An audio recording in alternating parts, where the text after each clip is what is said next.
Good morning, it is Saturday.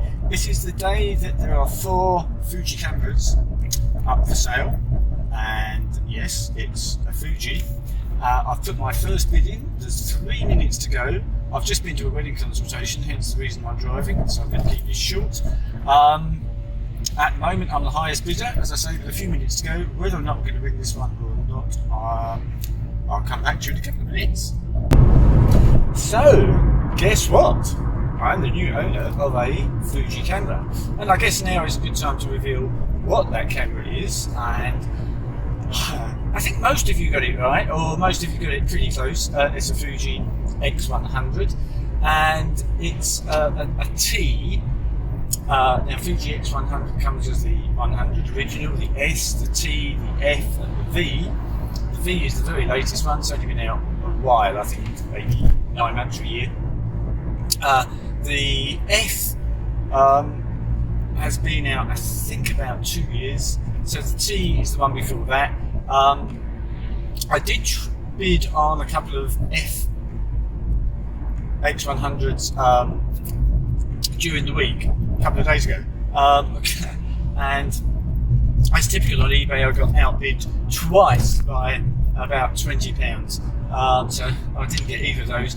And that is it. There are no more 100 Fs for sale on eBay UK. I could get one from Australia or America, but I really don't fancy the possible import duties and the problems of buying something from that far away. So the only ones for sale are the Ts. And as I say, there's 3 for auction and 1 for sale as just a fixed price. Got the first one, which was actually quite good, because the other 2, in fact the other 3, are all the ones with the aluminium top. This one is the black version, which I think not too fussed either way, but I think on balance I probably prefer that, because it's I'm getting the camera because I want it to be discreet, unobtrusive, not noticed, and I think probably the black one fits that bill even better than the silver one. So it's Saturday, so we have to wait for the guy to post it on Monday, which means I can probably get it next Wednesday. So I'll be back talking about it then.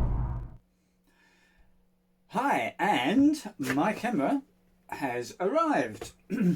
Now, as you already know, it's a Fuji. Those of you that commented and correctly decided it was going to be a Fuji, well done. When I was, let me just wind back. Bear with me. Why have I got this anyway? Because I've got D780 Nikon, a D700, quite a few lenses. Why on earth would I buy a little Fuji camera? And because, let me just demonstrate. Pretend you are a guest at a wedding. You're mingling with other guests, you're talking to some people, and this guy turns up and does that. Okay, now I don't know how loud that came out on camera, but it's fairly loud. It's reasonably big, and this is with my smallest, 35mm lens on, which is the lens I would be using at that sort of time. But I still find that I get far too often, I get people seeing that camera, seeing me with the camera, with a group of other people, and the moment they see a camera, it's and they all sort of do a little group thing, and they want their photos done and do all sorts of stupid stuff.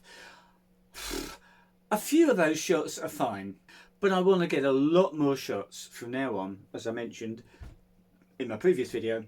A lot more documentary, a lot more candid, a lot more realistic, real life, as things happen, not something put on for the camera.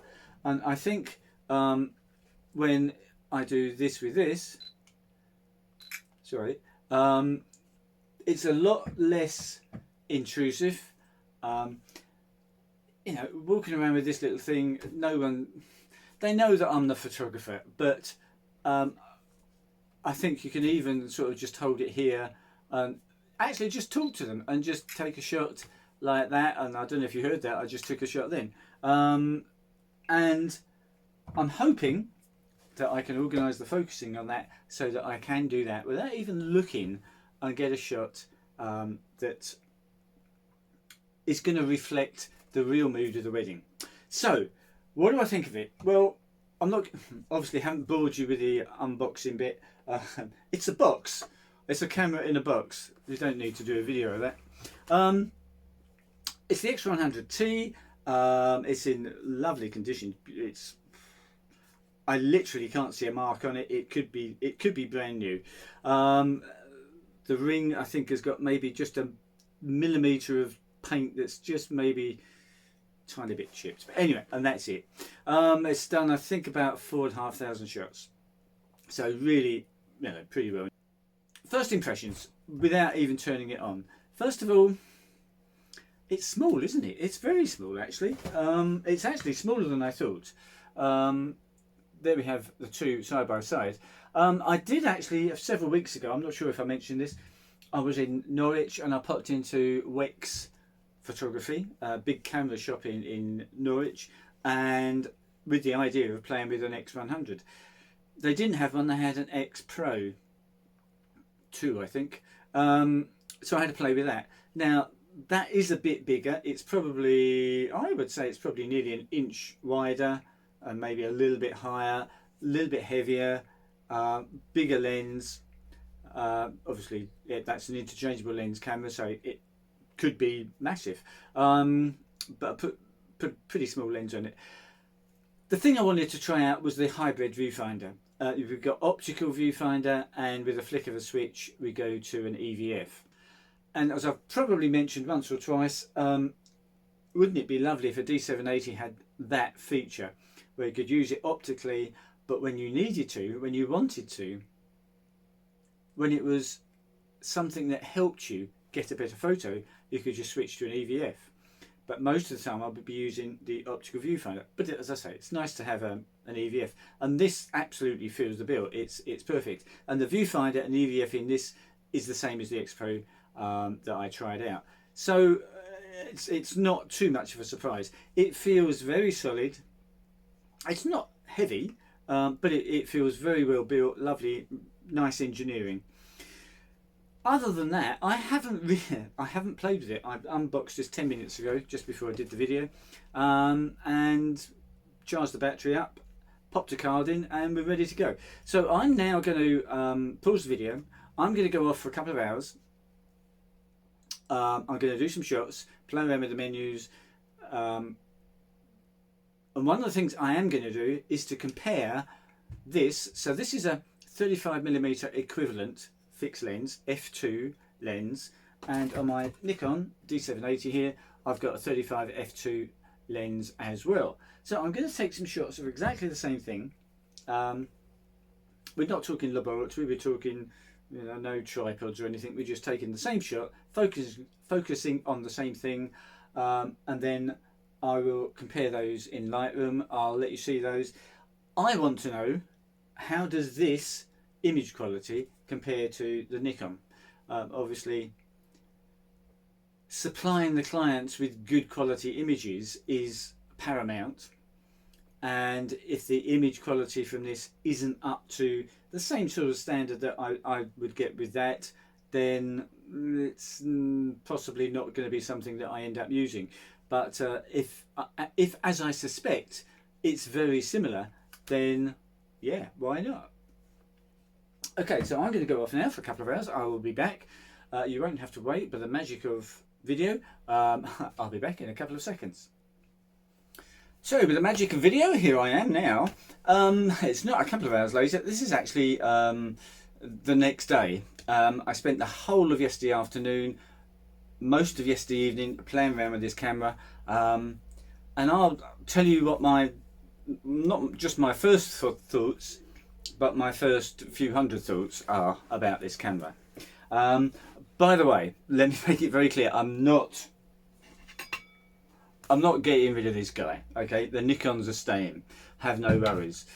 But as I said, I got the Fuji to try and fill a gap, a little bit of a gap in my wedding photography. Did it achieve that? Will it do that? And I have to tell you now, I didn't mention it yesterday, but when I first opened this and I first kind of looked at it, it was a bit smaller than I thought.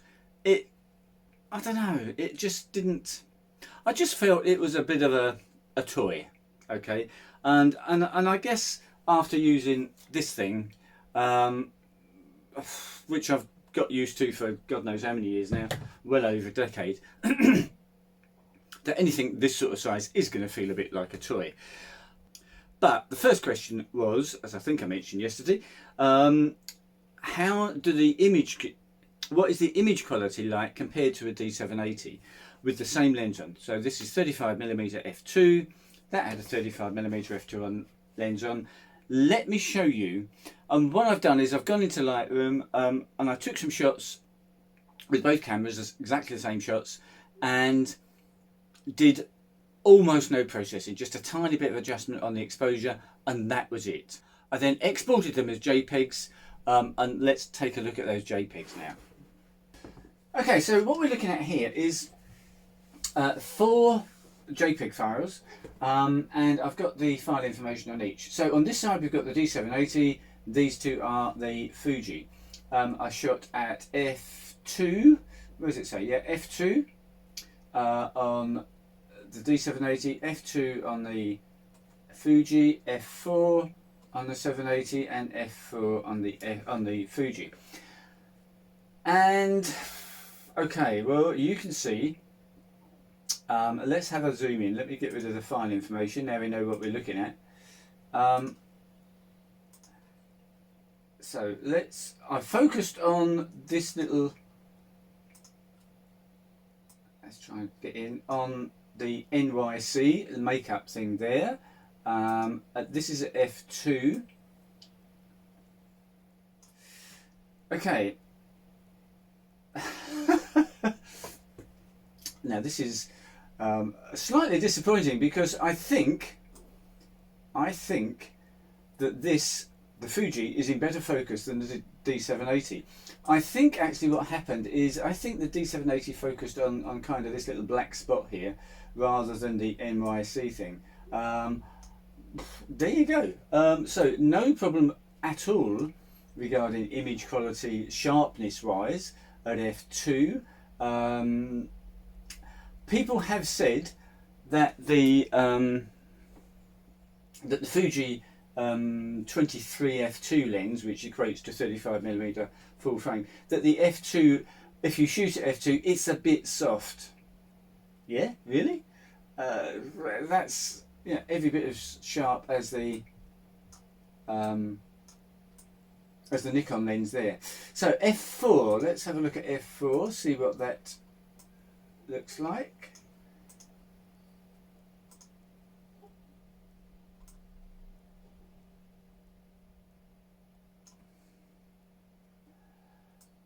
Well, I think the Nikon is definitely better, and that f4 is a lot better than the f2 shot. The Fuji, well, I'm not convinced there's any difference at all in those. If you asked me, if I didn't know and you said to me which one of those is sharper, I really wouldn't be able to pick one over the other. I think they're equally as good. So that for me answers the question, can I use images from the Fuji to give to my clients at their wedding? As a professional photographer, are these good enough images? And they equate very well with the D780. So of course, yes, the answer is yes, I can do it. So that answered the question, is the image quality good enough to compare, to deliver as a professional photographer? Yep, don't have any problems with that whatsoever. Sharpness is fine, and all the other aspects I'm sure I will discover as time goes on. The other aspect of whether or not I can use this at a wedding to do what I wanted to do, which is to be in amongst a group and just pop away and not really be noticed, is focus. Because two things make a photograph that's usable. One, by a million miles, is focus. If a photo is out of focus, there's nothing you can do. You can't get it back in Lightroom. It's toast. The other is exposure, and you have got more leeway there, of course. You can adjust it a little bit, but they're the two really critical things. But how easy is this to use? I mean, the D780 I can pick up. I don't have to think about what I'm doing. I just do everything automatically to get the photo that I want to do. This, of course, is a different kettle of fish. It took me probably an hour to sort out the menu and find out what the buttons did, and yeah. But I spent the entire evening yesterday playing around with it, and I think this is going to be actually a very good camera. Let me explain what I've discovered so far, and you might find it interesting, because this actually, in terms of usability, I think is going to come very close to the D780. What I discovered was, first of all, the optical viewfinder and the EVF. So you simply flick the lever there, and you switch from using the optical viewfinder. I can't show you, well I could, but I won't bother. It's just an optical viewfinder with a rectangle inside, which shows you what you're actually going to get in the photograph. It's a bit smaller than the frame, so you can see stuff around the outside, which could be useful sometimes if you've got something happening just out of frame, and if you waited another 2 seconds or you just moved slightly, you would get that in the frame. Now, of course, on a DSLR, you don't get that, you just get the frame. You could possibly miss something outside. And I like an optical viewfinder. I like to see what I'm photographing. So that's that. Flick the switch and you've got an EVF. It's not a class leading EVF, it does the job, it's good enough. And what you can do, so we've got face detect on this, and various shooting modes: single shot, continuous, you've got manual, you've got face detect on or off, and it all gets a bit cumbersome. You know, if you have to go into the menu to turn the face detection on, or you have to press a button and flick a switch and wind a lever to turn it on, or something like that, it doesn't become very usable. It needs to be very usable. So what I've found so far, I will be using the EVF, I won't, I'll be using the OVF most of the time. And in that mode, I can just flick this switch here, and that's now in single shot. And what that means is I've got the shutter set so that if I put that on something, I don't know if you heard that, it beeps, it's in focus, the exposure is locked, I can recompose, take the shot. Very, very simple. Point, the focus point is in the middle. You can move it, but at a wedding you really haven't got time to go in and fiddle around moving it. Even with a joystick, it takes time. Much quicker. Center, focus box over your subject, focus is locked, exposure is locked, compose, shoot. And by the way, the shutter is beautifully quiet, it's lovely. So that's one way. But what if you want to have face tracking on? Now, face detection doesn't work in the optical viewfinder. So you flip the lever, you've now got the EVF in there, but you still, and you will now have face detection. I'll just check that. I'm sure you have. Yes. So I've now got face detection, and again, I can just press and hold, and you can't see, but I just took a photograph of Steve there, my model, and that works brilliantly. Again, locks focus, locks exposure on your subject, you can recompose, no problems at all. What if I don't want the same exposure as what I focused on? I want to separate the exposure and the focus. Let me give you an example. In fact, I did it just now to try it out. My cat sitting on the windowsill, and I want to be focused on my cat, but I want the exposure to be on the garden in the window outside, if that makes sense. So using this method won't work, because if I half depress the shutter, I've locked the exposure and the focus. And if I recompose, the garden is going to be completely blown out because it's way brighter than the cat is sitting on the windowsill. So what I can do is just flick this switch, just flick that back up to manual, and what I can then do, what that has now done, is I can now use back button focus to focus.